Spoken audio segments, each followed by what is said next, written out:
할렐루야. 저는 그 각 교회 갈 때마다 할렐루야 하면은 아멘으로 화답하거든요. 왜 그러냐면은 각 나라마다 인사법이 다 달라요. 필리핀 사람들은 인사할 때 이 턱을 딱 들어요. 이렇게 인사해야 돼요. 하이 이래요. 미국 사람들은 손 잡고 악수하잖아요. 중국 사람들은 쉐쉐 그러는데 한국 사람 인사는 특이하게 또 안녕하세요 그렇게 해요. 근데 천국의 인사법이 있어야 되겠다 싶어서 제가 가르쳐줬어요. 우리 만날 때마다 악수하지 말고 할렐루야 먼저 하면은 상대방에서 아멘 하면은, 근데 그게 할렐루야 아멘인데 그 성도들 교제 안에 부흥이 생기더라고요.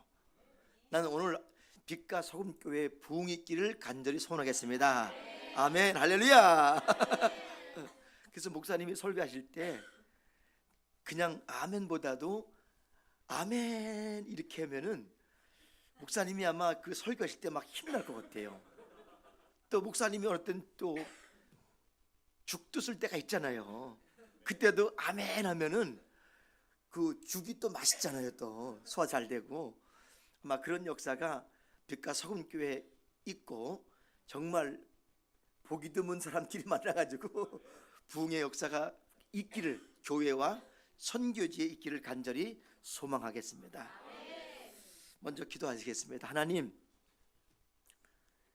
사람이 쓸 수 없는 자리고 사람이 말할 수 없는 이 귀한 자리기에 간절한 마음으로 주님을 이 강대상에 초대하오니 성령으로 임하셔서 성령으로 말씀해 주시고 성령으로 우리 마음을 다스려 주시옵소서. 그때 부흥에 일어나게 하시고 하나님의 살아계심을 증거할 수 있는 빛과 소금 교회가 되게 하시고 정말 우리의 삶이 되도록 인도할 줄 믿습니다. 부족한 종이 여기 설 때는 하나님이 저를 통해서 하실 말씀이 있었기에, 그리고 꼭 주님이 교회에 주실 귀한 시간이었기에 오늘 감사하며 주님을 의지합니다. 주님 도와주세요. 성령님 도와주세요. 그리고 간절히 의지하며 이 시간을 쓰겠사오니 함께 해줄 줄 믿습니다. 감사드리고 예수님 이름 받들어 기도드렸습니다. 아멘. 다시 한번 이렇게 우리 성경 선생님이십니다. 이 목사님이. 저 선생님 교회 와서 또 말씀을 들고 쓸 수 있다는 그 은혜도 있고 두려움도 있고, 그리고 우리의 진짜 선생님은 예수님이기에 더 두려운 마음을 가지고 제가 쓰겠습니다. 그리고 정말 말씀도 참 있겠지만은 말씀 속에서 삶을 인도하신 우리 하나님, 그리고 그 가정 속에서 하나님의 하실 일들을 보게 해주신 하나님, 그 사실들을 보고 나니까 얼마나 기쁘고 좋은지. 근데 보지 못하면은요 늘 고민해야 돼요. 그리고 그 일들을 자꾸만 상상력으로 만들어 내다 보면은요 내 것이 나오게 돼 있어요. 하나님 것도 아닌데도. 근데 그게 맞다고 착각할 때가 있습니다. 근데 정말 하나님이 지금까지 과정을 다 시작도 하셨고 지키시고 인도하시는 데 감사하지만은 이제 장차 주님이 이 땅에 오실 텐데 그 오실 주님, 그리고 주님이 오시기 전에 꼭 부탁한 일들이 교회 안에 있는데 그거를 교회가 잘 감당해서 섬겨 드릴 수 있는 길이 하나 있는데, 그것은 하나님이 우리 가운데 반드시 계시해 줘야 됩니다. 말씀으로 그거를 계시해 줘야 그 일들이 주님의 뜻이고 그 뜻 안에 우리가 들어가서 하나님의 예수님이 다시 오실 일들을 준비한다면은 아마 여러분 가정생활이나 직장생활이나 또 교회 생활이 정말 신나고 기쁘고 정말 하나님 보시기에 가장 아름다운 에덴 동산의 교회가 될 줄 믿습니다. 저는 오늘 이 말씀을 들고 쓴 이유가 딱 하나 있습니다. 이 말씀은 여러분 다 잘 알고 있습니다. 베드로가 한 1년 한 8개월 한 1년 5개월 정도 주님을 따라다닐 때 15가지의 사건을 봤잖아요. 15가지의 사건을 보니까 야, 이분은 일반 사람들과 다르다. 그때 베드로의 마음속에 정말 꼭 이분을 통해서 이루고 싶은 거는 로마의 압제로부터 자유를 얻는 것이 그 당시에 모든 유대인들의 간절한 마음입니다. 그러니까 이 15가지 사건을 딱 보고 난 후에 야, 이분 같으면은 정말 로마의 압제로부터 이 이스라엘의 자유를 선포할 수 있구나. 여기에 간절한 마음을 갖고 있었던 거예요. 그때 이제 하나님이 베드로에게 정말 예수 그리스도가 누군지 정체성을 그대로 16절에 드러내시잖아요. 16절에서 주님이 베드로에게 말씀하신데 시몬 베드로가 대답하여 이르되 주는 그리스도요 살아계신 하나님의 아들이시나이다. 이건 정말 베드로가 고백할 수 없는 겁니다. 그리고 그때는 베드로가 아직도 영적으로 눈도 뜨지 않을 때예요. 또 이렇게 말할 수 없는 그 영적인 수준인데 하나님이 베드로 입을 통해서 예수님의 정체성을 그대로 드러내시거든요. 이제 여기부터 이제 스토리가 시작되는데, 그래서 그 고백한 대로 예수님이 베드로에게 야, 난 이제 너의 고백대로 나는 이제 예루살렘에 가서 이 장로들과 또 서기관들에게 많은 고난을 받고 그리스도를 고백했고 주님이 그대로 내가 이를 이룬다고 말하니까, 내가 이제 십자가의 사건을 시작하겠다고 말씀하시니까, 구원의 사건을 이제 이루겠다고 말씀하시니까 베드로의 생각에는 이스라엘의 자유를 얻는 생각, 이게 사람의 일에 꽉 마음을 가져 있던 베드로였습니다. 근데 그 말씀하니까 베드로가 바로 항변하면서 주님 절대 그렇게 하시면 안 됩니다. 왜냐하면 주님은 이스라엘의 해방을 위해서 꼭 일을 해줘야 됩니다. 그때 예수님이 말씀하시기를 베드로에게 사탄아 내 뒤로 물러가라. 너는 나를 넘어지게 하는 자로다. 내가 하나님의 일을 생각하지 아니하고 도리어 사람의 일을 생각하는도다 그랬습니다. 이 사람의 일에는요 가장 위험한 게 우상이에요. 우상이 있으면은 반드시 교회는 무너져요. 무엇인가가 우상이 하나 딱 세워지면은 교회는 무너지는데, 즉 우리의 사람의 일 가운데 우상이 생기면은 우리 안에 예배를 다 잊어먹게 되어 있습니다. 그게 가장 기본적인 거예요. 우상이 있으면 우리 안에 예배가 다 잊어먹게 되어 있습니다. 그러니까 오늘날 이 세상에 우상들이 엄청나게 많잖아요. 그 우상을 잡으면 무조건 예배는 무너지게 되어 있어요. 그게 가장 사람의 일에 무서운 일인데, 또 한 가지는 이 사람의 사상이 잘못되면은요, 사상이 잘못되면은 이제 예배도 안 되고 기도도 안 되고 하나님의 일이 전혀 보이지 않습니다. 오늘 이 베드로가 사람의 일을 생각했던 것은 무엇인가가 우상이 있었고 사상이 잘못되어 있었습니다. 그러니까 마음의 성전이 무너지고 예배가 무너지고 기도가 무너지고 하나님의 일을 할 수 없었던 거예요. 여기서 하나님의 일은 정말 뭘까요? 하나님의 일은 예수 그리스도의 정체성을 이 땅에 드러내는 거예요. 참 우리 담임 목사님을 통해서 그리스도의 중심된 복음, 이 복음 확장만 간절히 외치는데 그 이상과 그 이하도 없습니다. 그리스도의 중심된 복음, 그리스도의 정체성을 다 드러내고 그분이 이 땅을 구원하신 구원사의 모든 구속사를 다 가르쳐야 되고, 그 다음에 주님이 베드로에게 알지 못하는 영적 수준도 안 되는데도 정말 생명 살리는 원칙을 16장 24절부터 27절까지 생명 살리는 원칙을 가르쳐 주는데, 하나님의 미랄이 땅에 떨어져 죽어야 새롭게 생명을 살린다는 거예요. 즉 이스라엘이 땅에 떨어져 죽어서 그래야만이 이방인들이 새로 생명을 얻겠다는 건데, 베드로는 우상 때문에 그렇게 하지 못했던 거예요. 만약에 제가 선교사로서 사람의 일이 더 귀중했다면은 아마 제 안에 엄청난 우상이 하나 있었을 겁니다. 그리고 사상도 깨져가지고 예배도 주님께 드리지 못했을 겁니다. 아까 간증을 조금 하다가 말았거든요. 근데 목사님이 그 간증을 왜 여기서 합니까? 이따 예배 시간에 해야 됩니다. 그래서 오늘 이 하나님의 일과 사람의 일에 관해서 간증을 조금, 저의 간증을 좀 하고 싶은 거예요.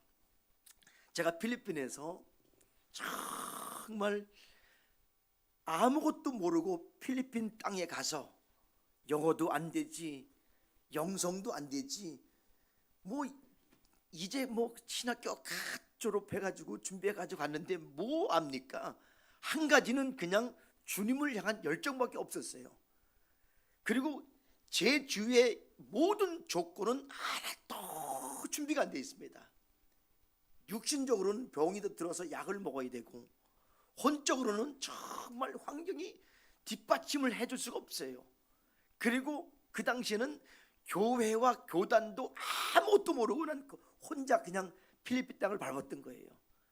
영적으로는 제가 필리핀 땅에서 새벽 기도도 할 수 없고 혼자서 예배 드리고 싶지 않고, 그 당시에는 이런 전화기나 온라인도 없었고 스스로 영적으로 살아나가지 못하면은, 그러나 한 가지는 그래도 새벽 기도는 한 번도 안 빠져먹고 빠지지 않고 주님께 무릎을 꿇었던 그 기억은 있어요. 그리고 새벽 기도마다 정말 얼마나 저는 눈물을 많이 흘렸는지, 또 흘릴 수밖에 없었던 것은 뭐냐면은 너무나도 모든 환경과 모든 주의가 준비가 안 됐던 거예요. 만약에 주님이 저를 도와주지 않으면은 저는 무조건 한국 돌아와서 한국에서의 일들을 생각했어야 되는 거예요. 그러면서 정말 선교지에 들어가서 1년, 2년, 3년 여러 가지 사건들이 엄청나게 많이 있었는데, 그 간증을 다 하면은 오늘 저녁 철야기도까지 12시까지 해야 가능한데 그렇게는 할 수는 없고, 정말 그 중에서 정말 하나님이 값지게 저를 훈련시켰던 그 5년, 그때는요 솔직히 말해서 후원도 없고 몸도 육신의 병이 있어서 그때 허리가 26이었으니까요.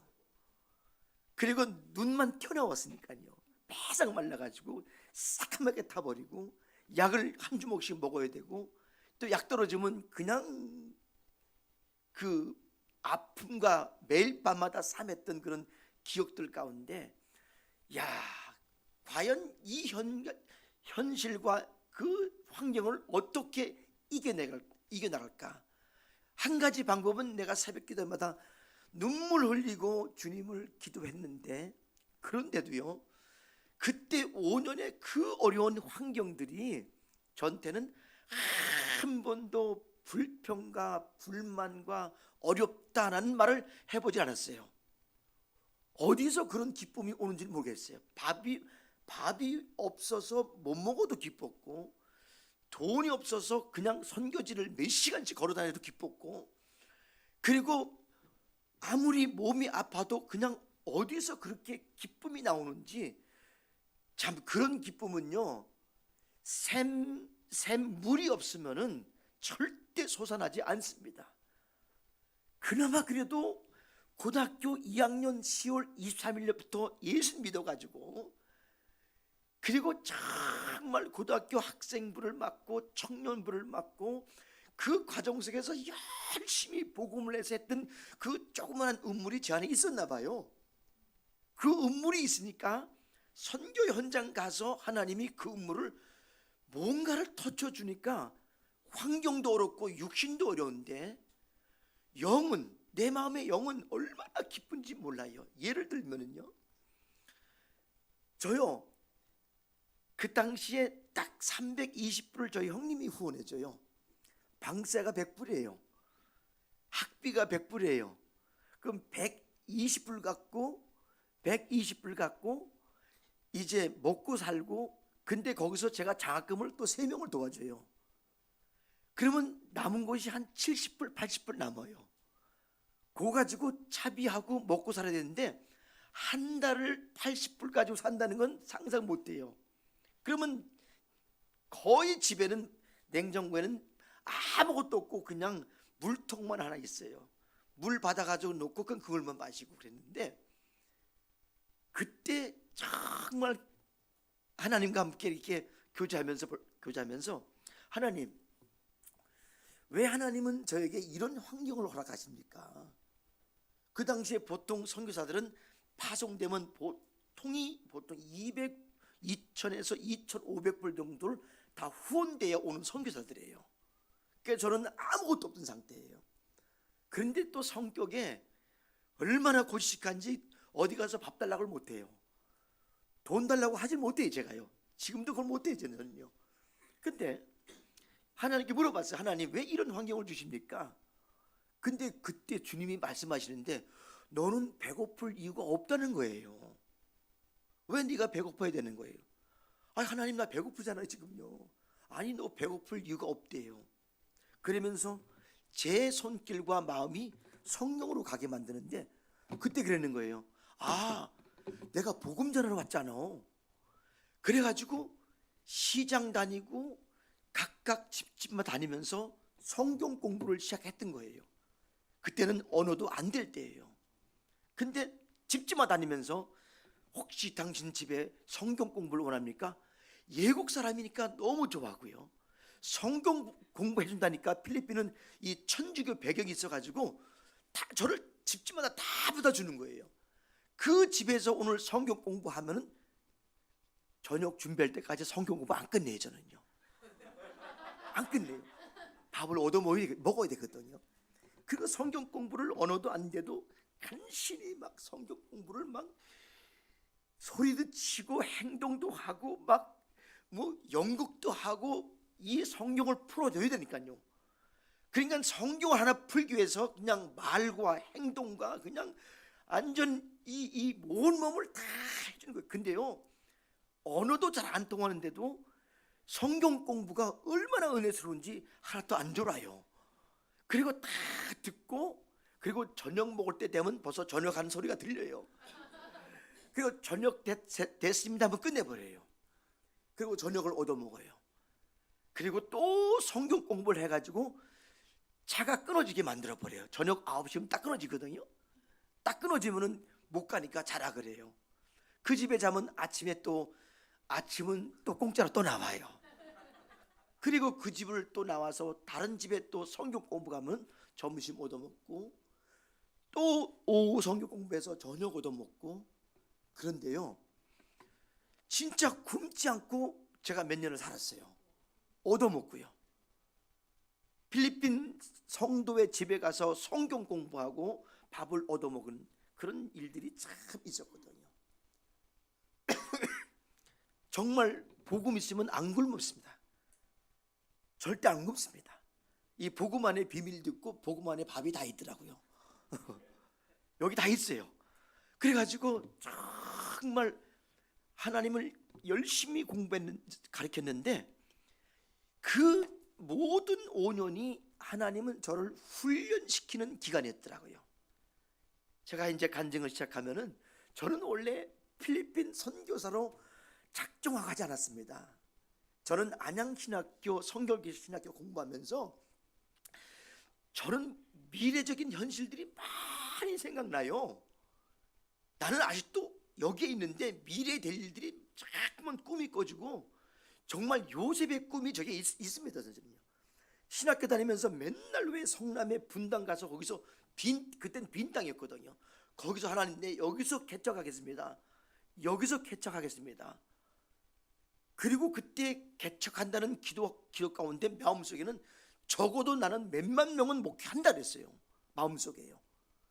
몇만 명을 내가 목회하면 나는 선교를 해야 되는데, 그렇다면 나는 빨리 이 복음을 영어로 바꾸기 위해서는 나가야 된다.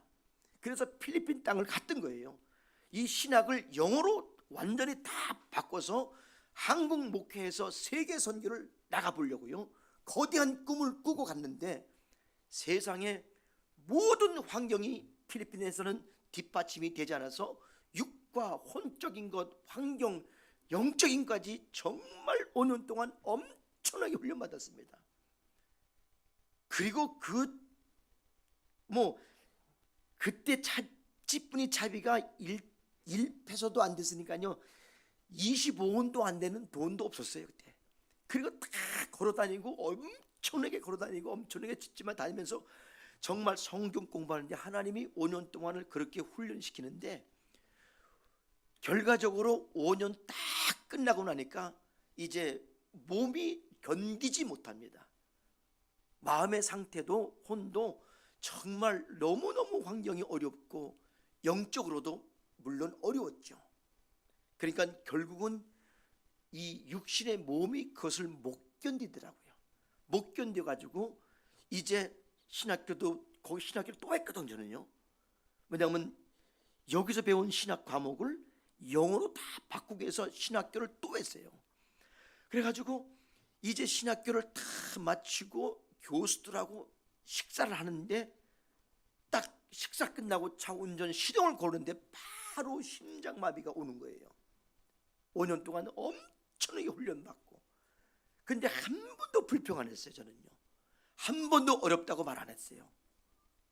근데 그 기쁨이 그렇게 있었는데 마지막 순간에는 심장마비로 딱 오는데, 그 한 공원에서 식당에서 점심을 먹고 심장마비가 저를 병원으로 끌고 갈 때 정말 얼마나 아픈지 모르겠어요. 근데 더 아픔이 있다는 것은 뭐냐면은 그 과정 속에서 하나님이 제 눈앞에 정말 무슨 커튼을 하나 딱 열고 거기에 정말 아름다움을 제게 보여주시는데, 그때 그 순간에 제 기도, 하나님 나 저기 들어가게 해주세요. 나 저기 들어갈래요. 하나님이 제게 그 아름다운 환경과 정말 이 천국에 있어요. 거길 난 들어갈래요. 그때 들어가길 원해서 아픔의 기도가 아니고, 아팠기 때문에 우는 게 아니고, 지금까지 있던 많은 죄들이 막 툭툭툭툭 튀어나오는 거예요. 나 용서해 주세요. 하나님 나 저기 들어갈래요. 저기 들어갈래요. 그런데요, 하나님의 정말 은혜가 있고 하나님의 복이 있는 사람은 정말 마지막 순간까지 늘 회개하는 성도가 하나님의 은혜를 입은 자들이고 하나님의 복을 얻은 자들이라고요. 그게 딱 보이고 나니까요, 그냥 회개가 돼야 돼요. 회개하지 않으면 거기 못 들어가거든요. 그러면서 무슨 필름이 탁 끊어졌어요. 저는 봤어요. 근데 필름이 탁 끊어지고 그때부터는 의식이 없습니다. 저를 그 바교시에 있는 시립병원에 데려가서 응급실에서 가슴을 두들기고 산소호흡기를 꽂고 아무리 두들겨도 깨나지 않으니까 병원에서는 이 사람은 죽었다고 선포하고 응급실에 테이블에다가 시체를 놓고 담요를 딱 덮어놨고 주위에서 신학교 교수님들이 거기서 찬양을 부른 거예요. 찬양을 한참 부르는데 2시간 45분이 지났다 하더라고요. 말들 보니까 2시간 45분 만에 제가 의식이 돌아와 버렸어요. 근데 죽은 상태는 아닌 것 같아요. 근데 그 순간에는 천국도 받고 필름이 끊어지고 그리고 아무 생각이 없고, 그리고 이제 2시간 45분이 됐는데 뭔가 제가 의식이 와서 눈을 탁 떴는데 찬송가가 그때 내 주를 가까이, 이 찬양을 부르는데 제 눈을 떴는데 난 천국에 와 있구나. 근데 천국에 왔는데 지금 컴컴한 거예요. 아까 본 천국은 환했는데 눈을 떠보니까 천국의 소리가 들리는데 천국이 컴컴한 거예요. 왜 그러지? 근데 손도 이게 안 올라가더라고요. 의식이 없어가지고 가만히 눈을 뜨고 있는데 천국인데 왜 컴컴하지? 천국인데 왜 컴컴하지? 근데 한참 있다가 제가 이게 이제 힘이 와서 여기에 덮인 담요 때문에 컴컴했던 거예요. 담요를 딱 치고 나니까 막 교수들이 놀래가지고 막 다 도망가고 그랬었어요. 부활했다고요. 부활했다고. 저는 그때 하나님께 기도했어요.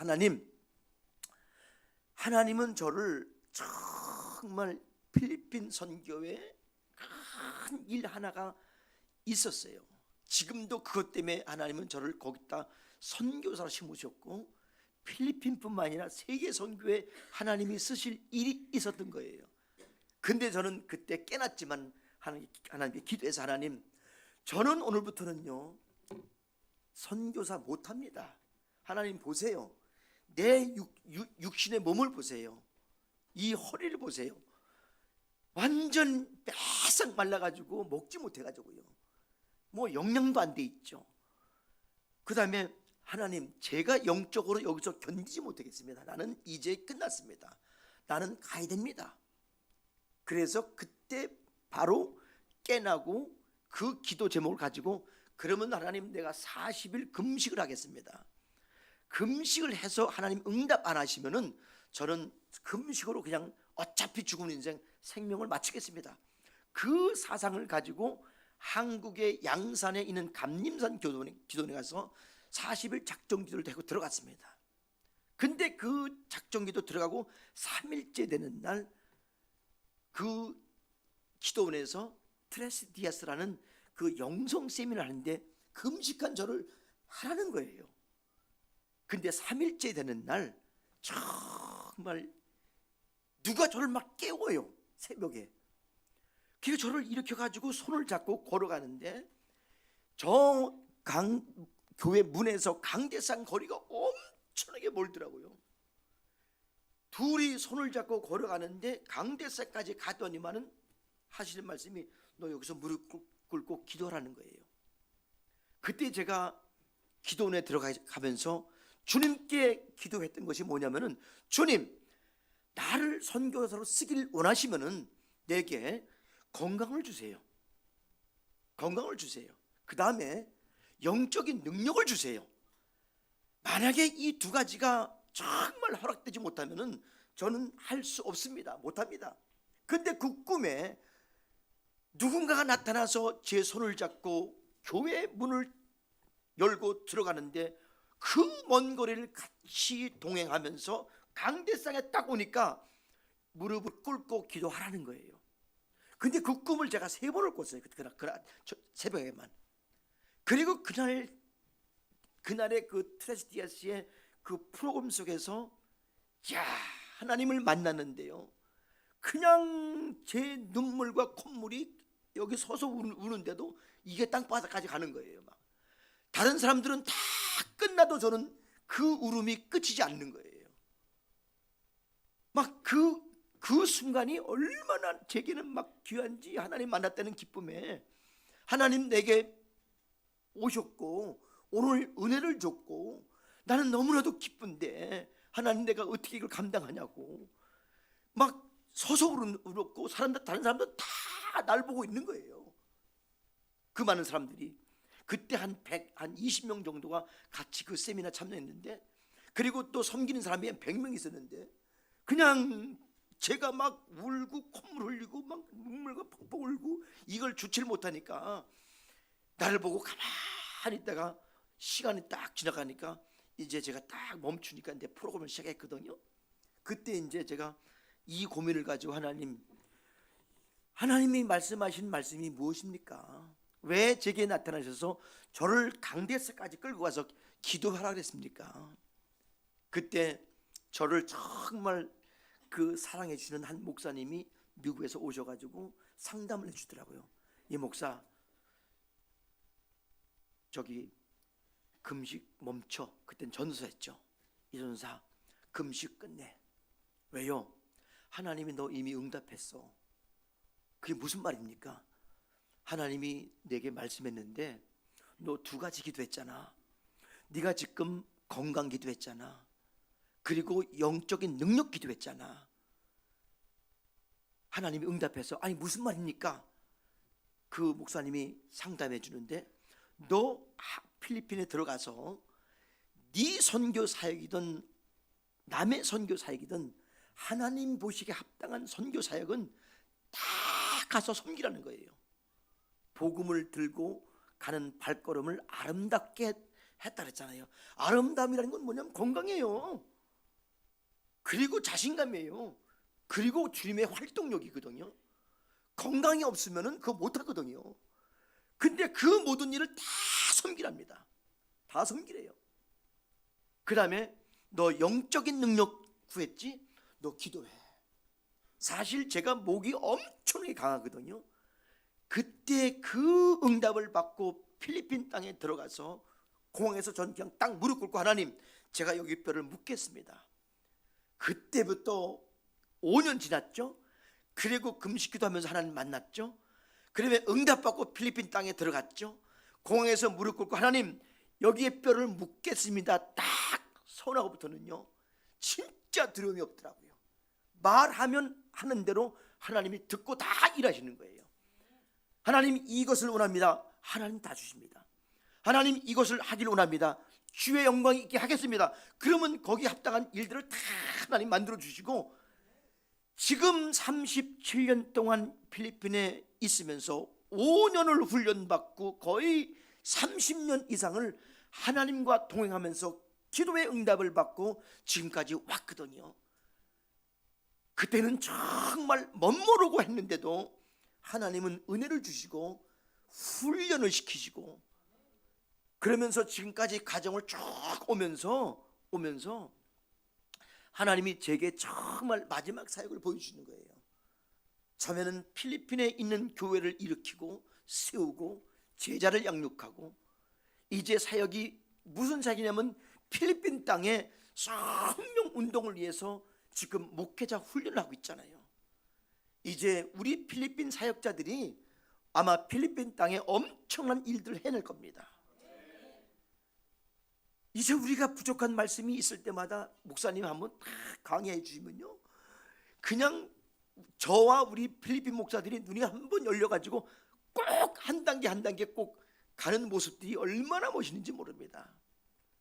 우리 목사님과 또 성도님들 뒤에서 기도해 주시는데 그 기도와 헌신과 그 선교 헌금들이 필리핀 목회자들이 영성으로 한 단계 한 단계 더 올라가면서 이제 필리핀의 성령 운동을 일으킬 것이고 또 세계 선교의 정말 통로가 돼가지고 필리핀이 세계 선교의 다음 주자로서 한국의 다음 주자로서 교회로 하나님이 쓸 걸 저는 확실하게 믿습니다.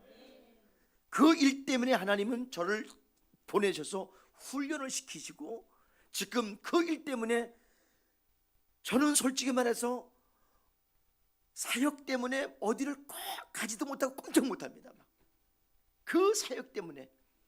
그리고 항상 그 사역에 정말 중심이 있지 내 시간과 내 가족과 또 예부 쪽에는 전혀 관계를 안 합니다. 아예 다 끊어버리고 가족의 시간도 끊어버리고 거의 그냥 사역의 중심을 통해서 일을 해나가는데 그게 지금 뭐 때문이냐면 성령 운동 때문에 그렇습니다. 앞으로 이제 6년 있으면은 이제 100만 명이 하나님 앞에 다 모여서 100만 명이 마닐라 도시에서 예수 그리스도가 우리의 왕이시라고 선포하는 그날 되면은요 하나님이 그 기도와 그들의 외침을 듣고 하나님이 진짜 뽑아가지고 세계 선교를 보내고 세계 선교를 이룰 줄 믿습니다.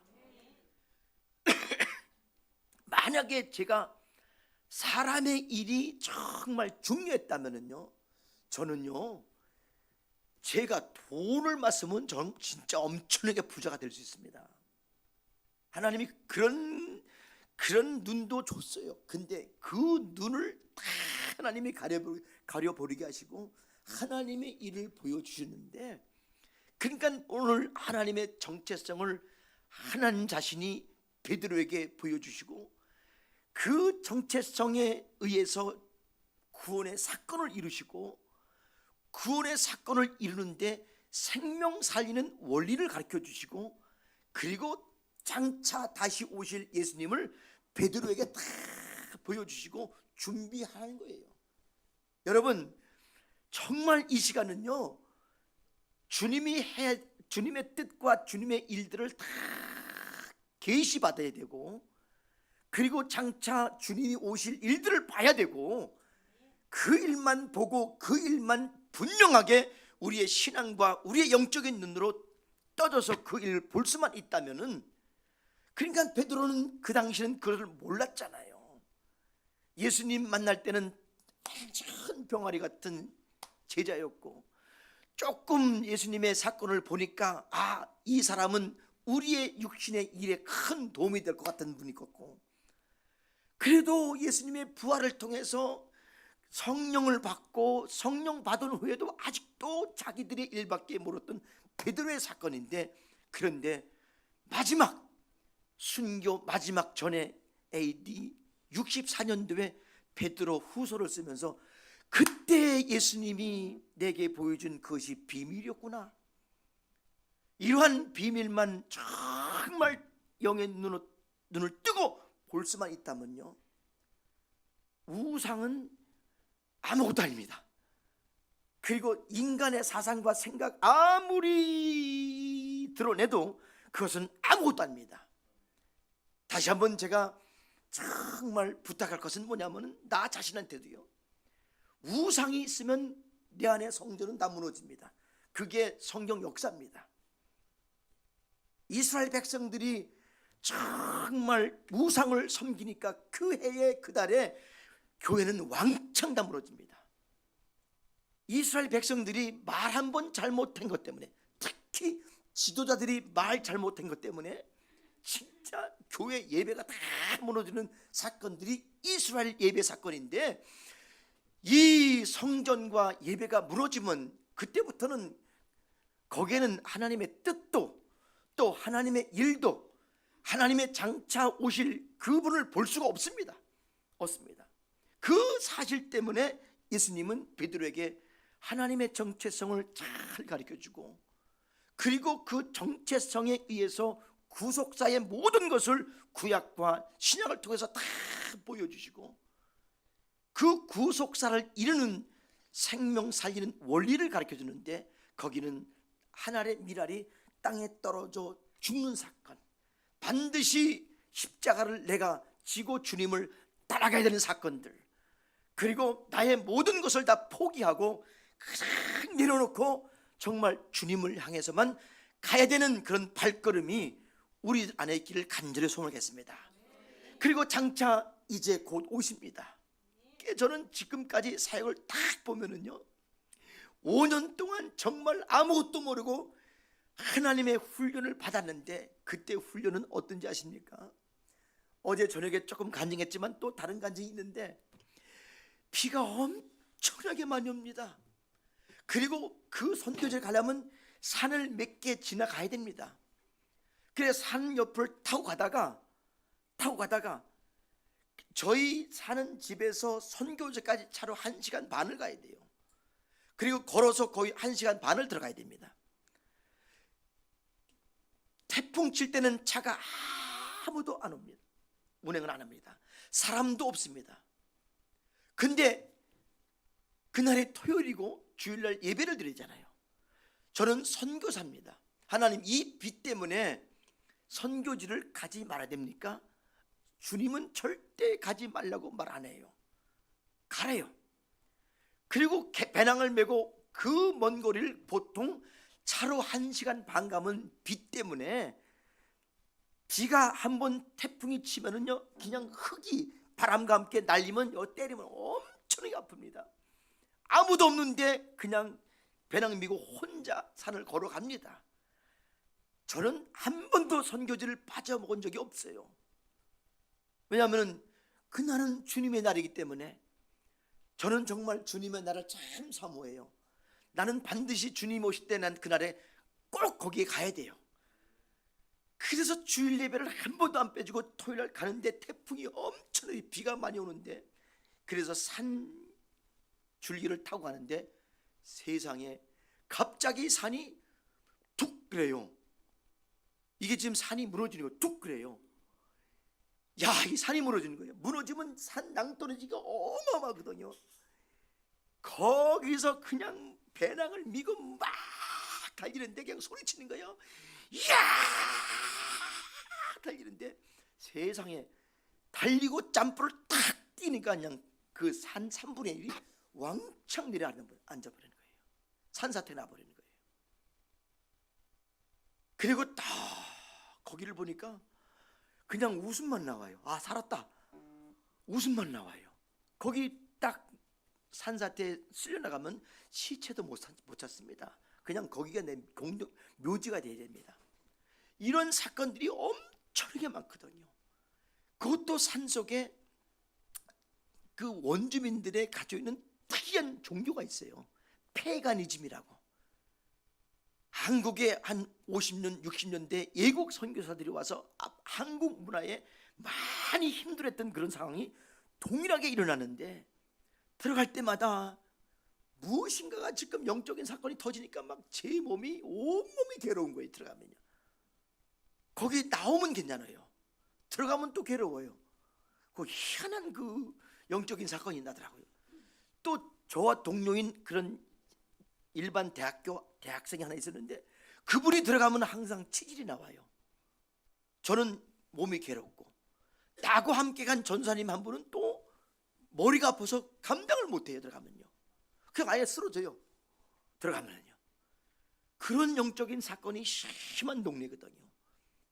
그런 동네에 들어가서 정말 영적으로 보이지 않게 싸움에서 이겨야 되는데 그래도 그 중에서 제가 괴롭지만은 그래도 제가 가장 좀 덜 공격받더라고요. 다른 분에서는. 그분은 아예 막 골이 아파가지고 아무것도 못하지. 한 분은 치질이 나오니까 막 아파가지고 막 걷지도 못하지요. 저는 좀 괴로운 거 참으면 되거든요. 그래도 제가 활동을 다 하고 막 거기서 막 교회 인도를 하고 설교를 하고 막 다 했었죠. 그 페가니즘이 얼마나 심하냐면요.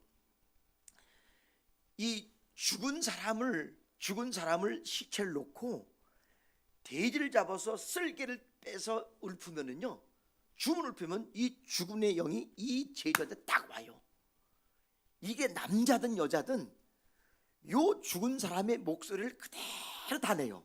똑같이 내요. 여자 제주인데 남자 죽은 애의 목소리를 똑같이 내버려요. 그러면 막 동네가 난리가 납니다.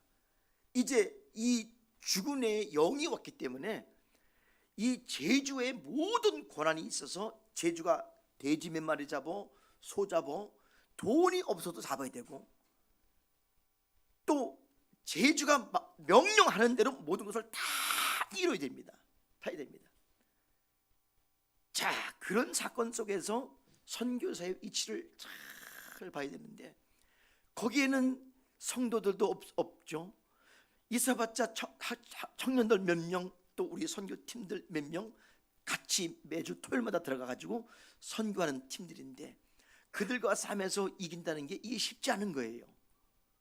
그들은 정말 한 조직이 돼서, 큰 그룹이 돼서 우리를 대적하는데, 나중에 알고 보니까요, 이 사람들이 어디서 사진을 구했는지 우리의 사진을 구했고, 집집마다 그 사진을 놓고 주문을 입히는 거예요. 다가 밥하고 촛불을 놓고 제사 지낸 것처럼 우리한테 저주하는 거예요. 아, 근데 그들이 하던 저주도 막 우리한테 올라가는 거 있잖아요. 그게 막 우리한테 괴롭고 머리도 아프고 막 치질이 나오는데, 근데 딱 나오면 괜찮아요. 신기하죠. 들어가면 또 사건이 나요. 그 영적인 사건이, 영적인 싸움이 있구나. 그래가지고 저희들이 그 동네 들어가기 전에 거룩한 산을 만들었어요. 기도의 산을요. 거기서 통성 기도를 막 1시간 이상을 막 하고 막 들어갑니다. 예. 거기는 우리가 두 가지 성지가 있어요. 한 성지는 우리가 소변 보고 대본 보는 성지가 있고, 마지막 들어간 성지는 거기서 막 통성으로 1시간 동안 하고 들어갑니다. 그렇게 기도하고 들어가잖아요. 그러면요, 그렇게 기도하고 들어가면 그때는 또 까딱없어요. 그러니까 반드시 우리는 하나님께 기도해서 하나님의 도움을 받아야만이 예배의 세력을 다 막을 수 있다는 겁니다. 그래서 기도가 중요하고, 그래서 정말 찬양이 중요하고 예배가 중요하다는 거예요. 1시간 동안 우리가 막 기도하면요, 우리가 덜덜 떨어요. 막 떨어요. 이 동네가 다 보이죠? 이 동네를 보고 손을 잡고 막 통성으로 막 기도하는 겁니다. 막 그리고 막 성령을 딱 받고 들어가면요, 그 선교지에 들어가도 그런 사건들이 안 일어나는데, 이제는 그때부터는 사람들이 도망 다녀요. 우리가 강하니까 도망 다녀요. 그리고 집집마다 문을 다 닫아버려요.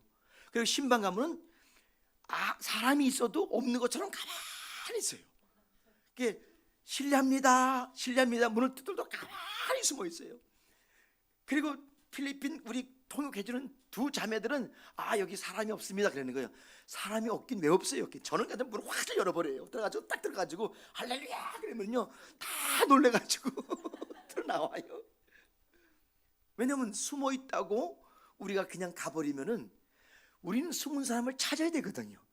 문을 탁 열고 할렐루야 그러면요, 깜짝 놀래가지고 또 그러면서 대화도 되고 교제가 되고 관계가 돼가지고, 세상에 6개월 지나니까 성도들이 거의 한 50명 되는 거예요. 1년 지나서 21명 세례를 준 거예요. 그리고 2년차 될 때 어저께 제가 저녁 때 간증했잖아요.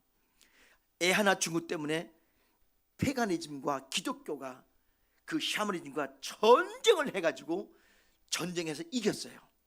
그 전쟁을 이기고 나니까 제주가 뭔가 혼돈이, 영적인 혼돈이 오는 거예요. 반드시요, 끝까지 복음 들고 싸움은요, 그 제주나 더러운 영들을 갖고 있는 사람들은 혼돈의 영이 가게 돼 있어요. 자기네들이 믿던 하나님과 지금 나타나는 성령의 하나님이 뭔가가 다르다는 혼돈이 오니까 그 장례식 승리를 다 끝내놓고 그리고 그 다음 주에 예배에 그 제주가 딱 교회를 오는 거예요. 얼마나 좋은지 그 제주를 그 산속에서 바교 시내까지 데리고 가서 하룻밤 재워주고 안경 맞춰주고 옷 사주고 뭐 선물을 어마어마하게 해주고 사주고 보내버렸어요. 선물해주니까 이 선물에 꽉 잡히더라고요. 꽉 잡혀가지고 그 다음 주에는 아들이 와요. 그리고 가족이 와요. 그래서 그 교회가 하나 시간 보내서 그 제주의 아들이 신학교를 공부하고 지금까지 그 제주의 아들이 그 교회 지금 담임 목사로 있습니다. 그게요. 이거 얼마나 기가 막힙니까? 그러니까 이 동네에는 이제는 어마어마한 혼돈이 온 거예요.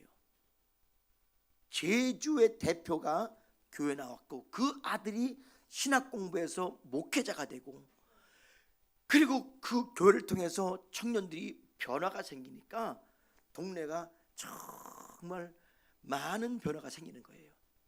그때 사역할 때 어떤 일이 있었냐면은 세 동네가 있었어요. 이름을 제가 이렇게 마무이도 교회가 있었고요, 날습 교회가 있었고 사부안 세 동네가 있었어요. 근데 이 날습이란 우리 교회는 첫 번째 교회는 이 마무이도 첫 번째인데, 요 날습에 뭐가 있었냐면 천주교가 있었어요. 천주교는 이 세 동네를 다 커버해요. 그래서 저는 그럼 어떻게 천주교인들을 복음화 시킬까? 세 군데 교회를 제가 다 세워버렸어요. 천주교는 딱 한 군데만 세워놓고, 그러니까 세 군데를 세워놓으니까 이 동네 사람들은 글로 안 가고 우리 교회 나오는 거예요. 그때부터 이제 또 영적인 싸움이 천주교 수녀하고 우리하고 또 싸움이 붙어버린 거예요. 이 수녀가 다니면서 신부하고 다니면서 저 사람은 간첩이다. 필리핀 말로 MPA인데 그 우리말로는 간첩이라는 거예요. 저 사람 따라가지 마라. 간첩이라고 동네를 다니면서 다 강구를 해버린 거예요. 이게 한 줄 가니까 주일날 교인들이 아무도 없어요. 아무도 없으니까 이게 무슨 일이냐 하니까 집집마다 다니면서 알아보니까 수녀가 집집마다 다니면서 저 선교사가 간첩이라고 또 한 거예요. 그러니까 다 안 온 거예요. 또 다 찾아가 가지고 설명해도 안 되는 거예요. 그때 제가 있던 시내에 도지사가 저를 잘 도와주는 도지사인데 크리스천인데 찾아갔죠. 지금 선교지에 이런 일이 있는데 좀 와서 도와주십시오. 그 도지사가 직접 그 산쪽까지 들어가가지고 설명해 준 거예요. 이 파스토 리는 간첩이 아니다. 이 사람은 어느 신학교, 어느 교회 파송 이걸 다 막 얘기해 주는 거예요. 그러니까 이제 그걸 믿고 그 다음 주부터 교인이 나와요. 그 1차적으로는 우리가 이겼어요. 천주교를 이겼어요. 왜? 세 군데 교회를 다 세우고 교인들을 다 다시 회복시켜서 교회로 가게 만들어주고, 그 이 세 번째 교회 날습이라는 교회 가면서 천주교가 있고 거기다 교회를 세울 때 세상에 또 하나님은 첫 번째 교회에서 청년을 데려와서 엄청난 영적인 싸움을 해서 어쨌든 이기게 하셨는데 세 번째 교회 갔을 때 거기서 또 하나님이 우리 여자 청년 대학교 4학년 대학교를 졸업하고 신학교를 가기로 다 준비됐는데 꼭 신학교 갈 애들을 다 데려가시는 거예요. 이게 생명 살리는 원칙을 주님이 저를 가르쳐 주시는 거예요. 거기에 정말 희생의 제물이 있어서 오늘 필리핀 선교가 있다는 것을 저는 깨달았어요. 이 건축을 하기 위해서 찌뿌니를 빌리고 자재를 싣고 이제 산을 올라가는데 이 브레이크가 딱 파열돼서 찌뿌니가 뒤로 막 밀려나고, 이게 밀려나고 낭떠러기 떨어지면 거기 있는 사람들이 그때 10명 넘게 탔는데 다 죽었습니다. 근데 마침 뒤에 소나무 큰 게 있어가지고 소나무가 그걸 딱 뒷받침해줬어요. 근데 그 순간에 뒤에 있던 그 여자 청년이 뛰어내리려다가 소나무하고 차고 딱 찡겨가지고 그냥 거기서 바로 죽어버린 거예요. 그때는 저도 많이 울었습니다. 하나님, 왜 자꾸만 사람을 데려가시냐고. 하나님의 일을 하는데 왜 사람을 데려가시냐고. 그건 전 몰랐어요. 그걸 모르고 그냥 주님께 그냥 불만해서 하나님 왜 자꾸만 사람을 데려가냐고. 너 정말 힘들다고. 근데 그때는 이제 이 세 동네에서 마미오드, 날습, 사부안, 천주교, 면장, 경찰, 군수까지 이게 합체가 돼가지고 저를 이제 감옥에 딱 누려고요. 주일날 예배를 딱 드리고, 주일날 예배 딱 드리니까 그 군수, 경찰, 그 동네 면장, 그 다음에 몇 분이 와 동네 사람들 쫙 모여가지고 이제 인민 재판을 제가 받았어요. 그 마당을 펴놓고 책상 하나 있고 의자 놓고 군수 있고 경찰 있고 그 다음에 면장이 앉아 있고 저는 딱 앞에 있는데 저를 신문하는 거예요. 그래서 여기서 신문에서 거긴 면장이 권한이 있어요. 면장이 이 사람 감옥서 너 그러면 감옥 들어가야 되거든요. 근데 마침 그 사람들이 술을 먹고 저를 치조하는 거예요. 그래서 제가 그랬죠. 내가 한국의 선교사고 내가 한국의 공무를 아는데 적어도 필리핀 공무원들은 이런 취조를 할 때는 술을 먹고 오면은 이건 불법이다. 내가 이것은 반드시 도지사한테 보고할 거다. 딱 그러니까 한참 하다가 이 재판이 다 끝나버렸어요. 그 경찰과 군수가 그럼 내일 우리 경찰서로 딱 와라. 그래 간다 했어요. 그리고 저는 바로 이제 집에 산속에서 바로 집에 그 바교 쪽에 내려와가지고 그 다음날 아침 일찍 도지사 사무실 찾아가지고 모든 것을 제가 다 보고했죠. 지금 이런 사실들이 있는데 이러한 지금 불법적인 일들이 일어나겠어. 나는 어차피 교도소 가야 된다. 그러니까 도지사가 화가 막 나가지고요. 왜냐하면 제가 어느 도시 가더라도 들어갈 때는 제 모든 이력서, 파송증, 졸업장, 정보를 다 줍니다. 그리고 장차 이 동네에서, 이 시에서 어떤 사역을 제가 섬길 것인지를 정확하게 보고를 다 해줍니다. 왜냐하면 그 시장과 도지사는 그 시의 도의 아버지거든요. 내가 그 사람을 인정해주고 존경한다니까 갈 때마다 딱딱 주면은 저를 그렇게 좋아해요. 그리고 어떤 일이 있어도 저를 보호해줘요. 그때 간첩 사건도 도와줬는데 또 이번에 그 교도소 사건까지 이제 찾아갔더니만 도지사가 화나서 그날 바로 경찰 담당자하고 군수하고 다 불러버린 거예요. 그 도지사 사무실 딱 부르니까 제가 딱 앉아있으니까 경찰이 들어오자마자 어이 파스톨리 왜 여기 있냐고 막 되게 좋아하는 거 있죠. 막 어제만 해도 막 때리려고 그러고 감옥서 반드시 잡아놓는다 그러고 막 협박을 했는데 도지사 사무실에서는 너무나도 반갑게 저를 맞아주는 거예요. 도지사가 막 경찰하고 군사한테 이 지역은 내 지역인데 왜 내 허락도 없이 니네 마음대로 재판하냐고 말이야. 막 소리치니까 거기서 모든 게 다 끝나버린 거예요. 그때 제가 그랬죠. 내가 오늘 경찰서 찾아가는 시간이니까 오늘 여기 끝나고 찾아간다니까 경찰과 군수가 아니요 파스톨리 오지 말아요. 다 끝났대요. 이제. 야, 그런 영적인 싸움들이 하나하나 쫙 이루어지면서 하나님이 저를 훈련시키시는데 그 훈련을 통해서 정말 37년째 사역하면서 하나님의 일을 조금 지금 봤습니다. 하나님의 일을. 그래서 정말 내 안에 있는 우상이 뭔지를 자꾸만 나는 내려놓는 작업을 하고 있어요. 그리고 잠깐 버리는 작업을 하고 있어요.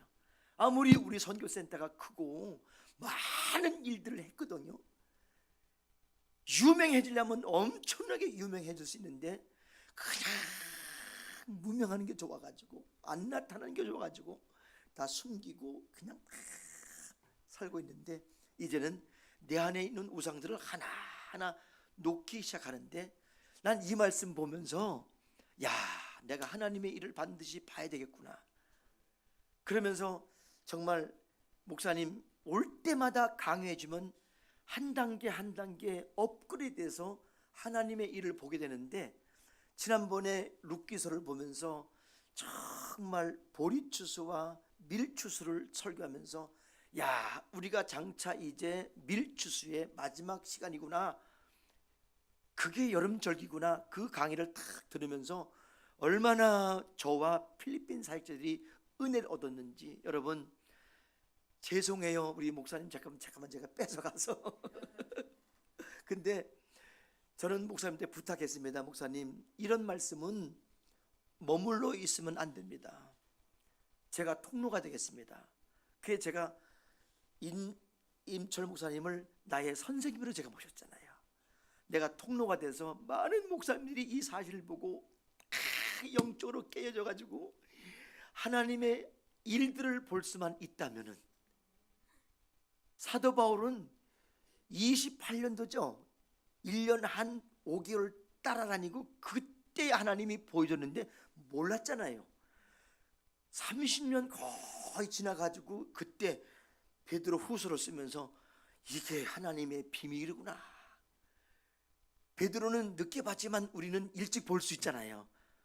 베드로가 보고 다 얘기해 줬기 때문에 저는 그래서 이제 마지막 사역이 이제 필리핀의 100만 명 부흥운동과 세계 선교를 감당하는 역사를 보게 해줘서 이걸 다 끝내면은 그때부터는 저는 모든 걸 다 내려놓고 보이지 않는 각 나라에 아주 복음이 안 들어간 장소만 다 찾아다니다가 그냥 거기서 하나님이 너 와 그러면 그때 가려고요.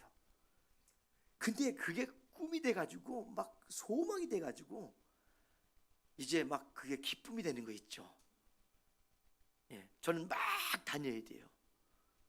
근데 빛과 소금교회는 저를 기도 많이 해주셔야 됩니다. 그리고 빨리 빛과 소금교회가 하나님의 정말 큰 복을 얻어야 됩니다. 네. 그 복을 얻어야 그렇게 살고자 하는 선교사가 갈 때마다 배고프지 말라고 또 빵도 보내주고 걸어가지 말라고 운동화도 보내주고 또 정말 그 일을 감당하라고 복음도 보내줘서 그 일을 제가 정말 잘 섬기고 마지막에 정말 기도하는, 그리고 눈물의 기도를 가지고 그 일을 잘 섬기도록 하겠습니다. 그 엄청난 일 때문에 처음에 5년의 사건이 정말 하나님이 저를 훈련시키는 과정이었더라고요. 그 과정을 다 겪고 나니까 그렇다고 끝났나요? 아니요. 5년 끝나고 나서 결혼하고 또 뭐 사역자들이 많아지고 교회가 커지고 사역이 많아지니까 엄청나게 부닥치고 막 일들이 많아요.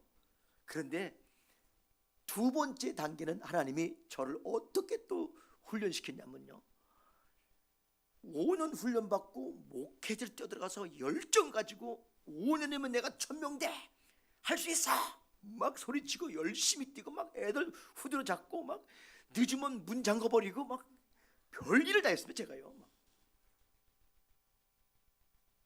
말 안 들으면요 골프 쳐가지고 목사들은 막 두드려 패버렸어요. 제가요, 막 많이 맞았습니다. 1, 2생들은요 많이 맞았어요. 얼마나 성격이 불렸는지 그때는요. 근데 5년 목회를 지나가도 1000명인데 뭔 1000명이 180명, 200명도 안 됐는데요. 아, 이게 나의 한계구나. 그리고 저는 딱 사표를 내고 기도원에 또 들어갔어요. 20일을 금식을 또 했어요. 20일을 금식을 하는데 12일째 되는 날부터 하나님이 저를 물을 못 마시게 해요. 물 마시면 그냥 죽어나요. 그냥 물 마시면 그냥 저는 떼굴떼굴 막 다 굴르고 막 난리가 나요.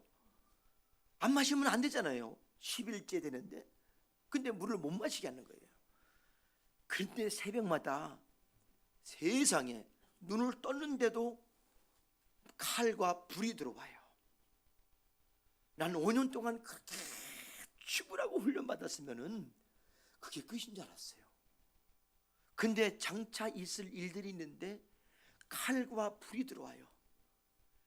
그때 기도는 아무것도 없어요. 막 엄청나게 아프니까 그냥 하나님, 나 그냥 죽을래요. 그냥 죽을래요. 소리를 새벽이잖아요. 새벽 2시, 3시. 주위에는 금식하는 사람이 쫙 있잖아요. 경비가 있거든요. 새벽 2시마다 소리치고 난 죽을래요. 그냥 죽여주세요. 그냥 그 기도밖에 안 나와요. 거기서는요. 이게 들어오니까요. 아프니까요. 나 죽을래요. 그냥 죽을래요. 죽여주세요. 소리를 지니까 막 경비하고 주위에서 탁 깨나가지고 왜 그러냐고 막 또 경비가 쫓아오고 사람들이 깨나면 괜찮아요. 그러다가 또 가면 또 그래요. 그 나를 다른 멀리 떨어진 데다가 분리시켜놨어요. 그때는요. 야, 그렇게 해가지고 며칠간 칼이 들어오는 거예요. 그런데요, 금식 마치고 이제 처음으로 아주 미움을 먹는데 그냥 그 자리에서 막 꼬꾸라져가지고 일어나지 못하는 거예요. 3일째 될 때 좀 깨났더라고요. 그리고 조금 회복하고 딱 마일날 시내를 들어오는데 세상에 우리가 지금 한참 육신적으로 많은 걸 보고 잘 먹고 그리고 안 보여서 그렇죠?